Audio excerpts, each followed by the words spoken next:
Hello, everybody, and welcome to this latest edition of Off Track with Carruthers and Bice. It's a special video edition, and I don't know what just happened there. I wasn't looking, but I'm sure it wasn't a good look for me. But anyway, we got Carruthers on the other side of the table here, and you recognize the guy in the middle. This is Josh Herrin, 2013 Superbike champion, and Super Stock 16. 16. Okay. Dang. Yeah, no, I know. You don't remember this? It should flow right out of me. Mr. Years, too. Yeah, Did you do a reboot this morning? No, here's the thing. This is the interesting thing about this. Normally, we do a little bit of prep work on this thing, but Paul and I talked about it, and we said, we know this guy so well. I've known him almost all his life, so we felt like, yeah, we're pretty cocky. We don't need to learn too much about his details. Apparently, we're not that good. Yeah, and then I can't remember the years, but it's funny. I don't know whether it was at COTA or wherever, but one of the things I always think of Josh, he used to have a nickname. It was Lil Bit, and I think you had it on your leathers. Yeah. And I still call him that sometimes, and I'm like, is this I don't know if it's offensive for him or not, but we talked about it, and he said it's okay. I think it's okay that maybe the only reason it might not be is because like people in the South, they say a little bit means like little bitch. Like here at school, they say what up, bit. Like I don't know how cool it is here, but maybe I better keep that one to myself then. But I always think of it because Josh has been in the paddock for so long and started out racing at a pretty young age and got involved with Chuck Graves back a long time ago. Mm-hmm. And most of the guys that you raced with then I'm an old guy now. Yeah, Yeah. that's right. Does 2013 seem like a long time ago to you? No. It doesn't? No. It seems like it was like yesterday. I can't even remember it. Somebody said the other day I'm the only rider in Superbike now with a Superbike title. You are. And I have the most wins. You I was do. like, wow. Yeah, most wins. 8. That's bad. Well, the stat I saw was overall, so I have 36 wins overall. Yeah, but I'm only thinking not Superbike. But those are real classes you have 8, too. 4 and 4. Yeah, it is overall wins. In fact, we threw you off one time. Remember that press conference where I said he had gotten to a certain level of number of overall wins, and you confused it with Superbike wins or something. And he was like, "Oh wow, I didn't know I had the most Superbike wins in history or something." Yeah. No, I definitely knew I didn't. Okay, so I screwed it up. okay, you have 8 wins right now. Mm-hmm. At the end of this year, to be Superbike champion, how many wins do you think you'd have to have? I mean, Ben Bostrom won a championship one year. He didn't win one race, right? He won one. Did he win one race? I don't think he won. No, he won one, not in his 0. championship year. He won Yeah. Dave Swartz is over there telling me 0. Yeah, for sure. Yeah. Yeah, So, Thomas he did. Stevens won He just- one. I think I've always tried to be, in my mind, I've obviously messed up a lot, but I've always tried to be as consistent as I can. And if I, I've obviously made mistakes, but a lot of times before the adrenaline kicks in, I'm thinking, okay, second's better than nothing, which a lot of times I fail to finish the race. So you can't look at it like that. But, So the adrenaline kicks in and that goes out the window and then you crash. Yeah. But I think this year you need to win at least 6-7 races to win. Obviously if other guys mess up, guys crash or bikes break. But I'd like to at least win 7 races. I mean, that's my goal going into it. If I win, obviously be way happier if I win more, but I want to win at least 7 races. I mean, from our standpoint, there's not going to be a Cameron Beaubier this year with 13, 14 wins, 16 wins, I guess he had by the end. Do you see that anybody could do that? Well, you said 8, but seriously, there's nobody here that's going to go win 16 races. I don't know. I mean, it just depends on how good somebody feels with their bike. Like at the COTA test, the last couple laps that I did, 2 laps a day, I felt just like I did on my 18 bike, which I didn't go win 13 races or whatever like Cam did, but I felt so comfortable on the bike and so confident that anything is possible, I think, when I feel that confident. There's been times like Richard and I talked before in 16 when I won the Stock 1000 championship. The first few times I rode that bike, I told him there's no way we're not going to win a race this year. Like I just, at the end of testing, like before the first race of the year, and then we ended up winning 8 in a row, which was crazy to me when I look back on it, because Stock 1000 back then was Claudio Corti, Bobby Fong, Skoltz. Like it was a really stacked class. And to win 8, not even just to win 8 races, but to win 8 in a row was which is a huge thing for me. So you never know.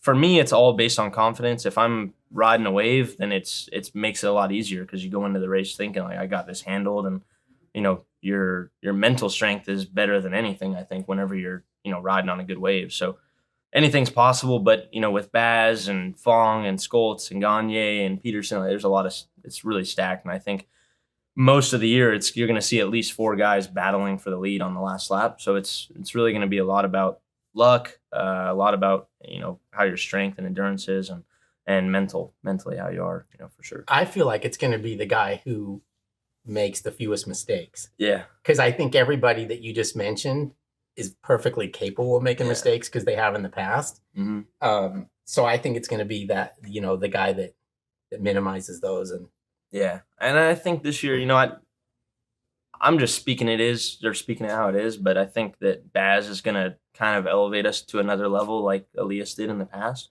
Maybe not with just raw speed, but with, quickness straight away in sessions, stuff like that. I think, Tony came in what year? 16. 16, and then he won the championship 17. Yep. And immediately just elevated everybody's game as far as aggressiveness, how quickly they're getting up to speed in practice, stuff like that. So I think Baz will do that again. Like I said, I don't think there's just going to be lap records being broke every weekend because Cam had super strong pace last year, and I still have 2 of the lap records at Laguna and Coda. Just saying. Mm-hmm. Just saying. But I think as far as the raw speed out of the sessions, there's gonna be a lot of guys that are mentally screwed because they're gonna be seeing how quick he's getting up to pace, and they're 2 seconds off in the first session, halfway through, and they're like, oh crap, I got to get up to pace. And mentally, that'll break somebody just by being down in practice. You see so many guys that all they care about is leading practice, where I've always sucked at leading practice, so I don't really care. I'm just a racer. But a lot of guys that mentally breaks them, and that's something that'll be really tough this year and might separate the field, midway through the year or something, I think. And you also suck at testing. I mean, you told me that. Yeah, because you don't like it, right? I try, and the only year I was really good at it was with Richard in 18. And I was surprised that I hadn't been doing that good in testing this year. But then once we found whatever worked at the Coda test the last 2 laps, I found it again. I was like, okay, wow. I did the lap by myself. I did it on a used tire. I did it under pressure. And it's a long track, which Coda would be the hardest track out of any on the schedule to go fast at unless we're at Road America, because it's just so long that, that half second turns into a second and a half on a track like Road Atlanta. So for me to feel that confident there testing, I was pumped and really looking forward to starting the year. All right, now don't take this the wrong way, but you're not known as the hardest worker in the paddock, off season. Mm-hmm. And this off season, there's obviously been a change in that. Yeah. Tell us a little bit about that. You've told us before that you haven't necessarily lost weight, but you're in better shape and you've got more muscle mass and et cetera, et cetera. Tell us a little bit about what you've been doing and why you've made that change. Well, it doesn't look good when you're sponsored by a company like Fresh and Lean and you're the fattest guy on the grid. So yeah, they don't want to change it to fresh and fat. nothing, maybe still fresh, but not very lean. So that was one of the things going through my mind, but also, this is the best opportunity I've ever been given. I know how good it was to work with Richard. I know how well I rode on the Yamaha, and I just wanted to take advantage of it. I don't know how long this opportunity is going to last, but I want to make sure that I'm doing the best that I possibly can. If it's not there anymore, at least I lose it saying I was trying the hardest and I did everything I could. So, I just one day kind of woke up and realized that I was fat, compared to racers. I wasn't overweight compared to people that I know that are my age, but I wasn't an athlete. I didn't look in the mirror in the morning, which I do every day. There's 5 mirrors in our bedroom, so I always see myself. And I'm like, wow. But one day I was like, man, I don't look like I should be racing a superbike, and I could still go finish races and do fine, but I wanted to be somebody that went into the gym and they were like, yeah, he's an athlete. That guy looks like an athlete. And there was guys like, Freddie Freeman, Mike Williams, they're baseball players, football players coming into the gym. And I saw how hard they were working and how it was a job to them. And they went from the gym to eating to physical therapy. It was just a nonstop kind of thing. And I think I've never had that, kind of motivation around me. I've never seen how that stuff really works as far as a real, baseball players or football players and stuff. So it took me to the next level. Started working out with Joe Cancerelli out at the W training facility. Fresh and Lean's paying for me to go to the gym there, and I just stepped it up big time and, been pretty much every single day in the gym for the past 4 or 5 months and feel really good about myself. I'm confident. I off the track and on the track, I think. And yeah, I'm just pumped on it. Not looking for anybody to tell me, hey, good job or anything. I feel good about myself for the first time in a long time. And yeah. I'm going to let Sean ask you why you have 4 mirrors in your bedroom. Well, that did occur to me, and I wondered if one was on the ceiling or not. But well, I do want to talk about your style, not that style, your mirror style, but your riding style, Josh. I mean, you know, I don't want to call you an elder statesman, but you've been in the series for a long time, and you started at a young age. All rider styles evolve over time. How has your riding style evolved? Because you still, to me, are kind of all over the bike, and you really move around a lot. And I used to call you a spider monkey, you know. And do you feel like your racecraft has changed? And you mentioned something about when Tony came in and what Baz might do, and you look at what, you know, how you need to step up and maybe change your style. From a young age, from literally like the time I was 16, I looked at guys like Spees and Hopkins, how they were riding. And through the years, you know, you watch GP, but I've always kind of gone off of Spees and Hopkins. I feel like I'm like a mix of those two guys because I grew up watching them and paying a lot of attention to them. And, you know, for some reason to the rights, I ride totally different than I do to the left. So that's been something I've been trying to work on because years past, it didn't bother me too much, but I've kind of started to think like, okay, well, if I ride this way to the left and I ride this way to the right, it's kind of like being bipolar on the bike, and the setup in my mind might be different from one way to the other. So maybe the reason why I'm uncomfortable in right-hand corners is because my riding style is so much different. So I've been trying to kind of get off the bike a little bit more to the right. But it hasn't really evolved, you know, from the time I was 17 to now, I don't think. I think I might be a little bit more aggressive now. But I like riding the bike like that. I think when I'm comfortable, you see me really off the bike and aggressive. When I'm not comfortable is when I'm kind of like just up a little bit. Mm-hmm. I've had, you know, people try to change the way that I ride, and I've tried it, and I've given it, you know, I've given it 100% trying to. I've rode the Ovales or R3s and tried to like change my riding style, or the R1 track day bike that I have, and just tried to be different. And I see the areas that it does help.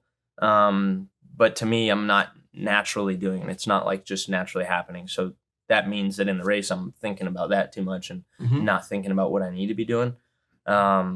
So I've kind of like, you know, there's some pluses, but I've mainly stayed the same. Like mm-hmm. I started working with Zemke this year, and one thing he tried to get me to do is scoot up on the bike a little bit. I'm very aggressive and over the front of the bike in mid corner, but my butt is a little bit off of the tank.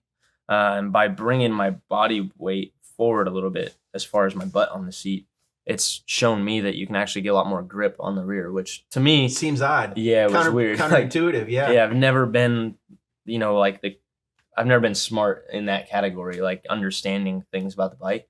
And no matter what, you know, I asked Chris Lessing in the past, or Dave Barron, or Richard, or any crew chiefs I've had, it never sticks with me. But this one stuck with me because I could feel the difference. You know, I'd come out of same tire, had the same, you know, it was pretty worn out tire, and I could feel the grip difference immediately from corner to corner by just scooting my butt forward like 1.5 inches, 2 inches. Do you use a pad to do that? No, I just tried to teach myself to really, you know, be aware of, you know, my stomach or crotch touching the tank.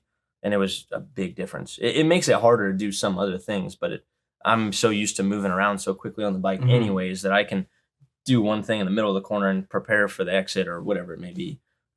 So, you know, I want to follow up on like your changes in style. It seems to me, yeah, I guess you're not really saying this, but maybe you've become a lot more analytical as a rider. I think working with Richard, I mean, it seems like you understand what the bike is doing to the suspension, or at least you talk about it with people to try to understand it. It's kind of gone, it seems like to me, from feel to more really feel and understanding, you know, the geometry or what's going on there.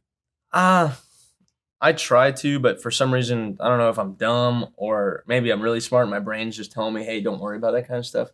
But I like find myself trying to understand it. But then whenever it comes race time, I kind of just like, I don't know if it's the adrenaline or what it is, but it just throws it all out the window, and I just do what feels natural to me.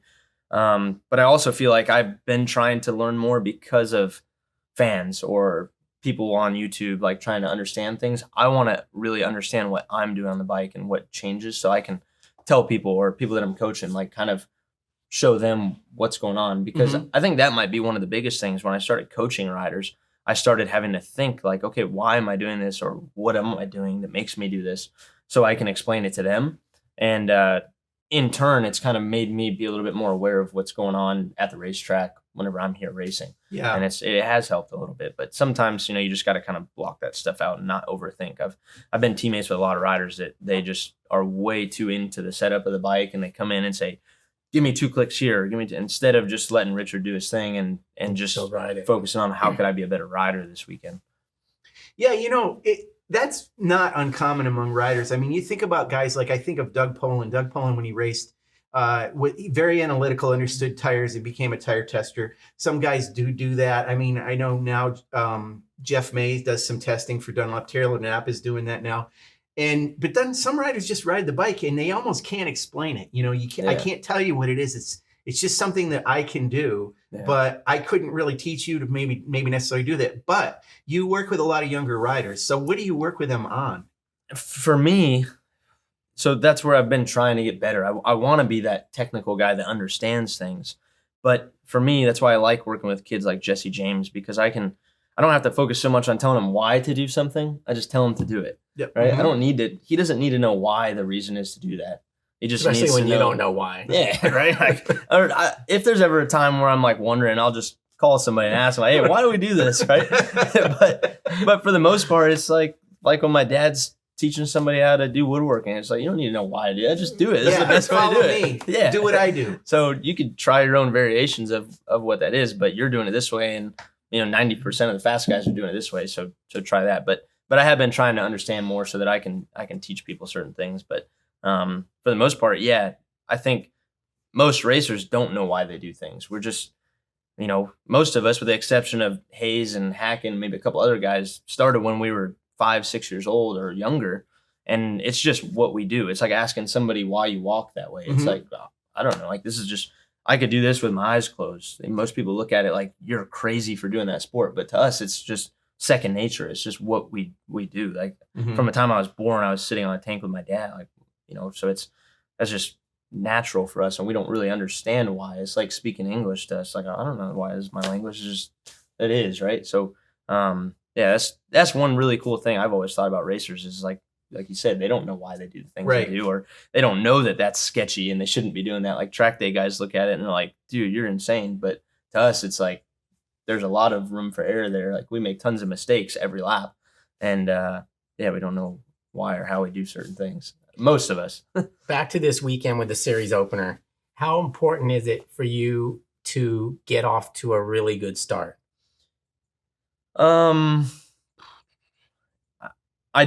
It's important. I mean, I need to be on the podium at least. I want to come out swinging and win some races, but like you said, it's going to be a stacked year. There's a lot of really fast guys, so even if 3 of them are making mistakes, there's still 3 of the other guys that could be winning the race and will be fighting for wins the whole year. So you can't count on the guys making mistakes because there's too many fast guys for that to happen. In years past, it's only been, Cam was a huge step above everybody last year, but normally there's 2, maybe 3 guys that can win the championship. But like I said, now there's 6, so you got to be ready to go right from the start. So I'm expecting to go out and fight for the win, and I'm hoping that I can get the win. And I'll be pretty disappointed if I'm not at least first or second this weekend.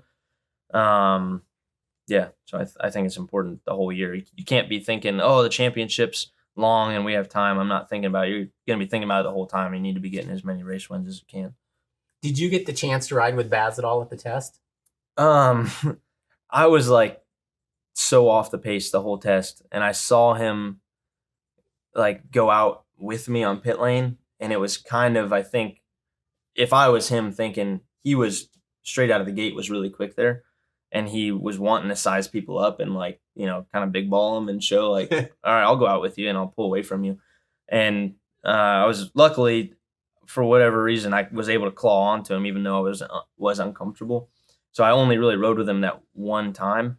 But I know he was quicker than me at the test. I'm not saying that I was competitive with him, but I got to ride with him a little bit. The biggest thing that I wanted to do was just size up the power of the bike so I could tell Richard, because I knew we had 3 weeks to kind of make any improvements that we needed.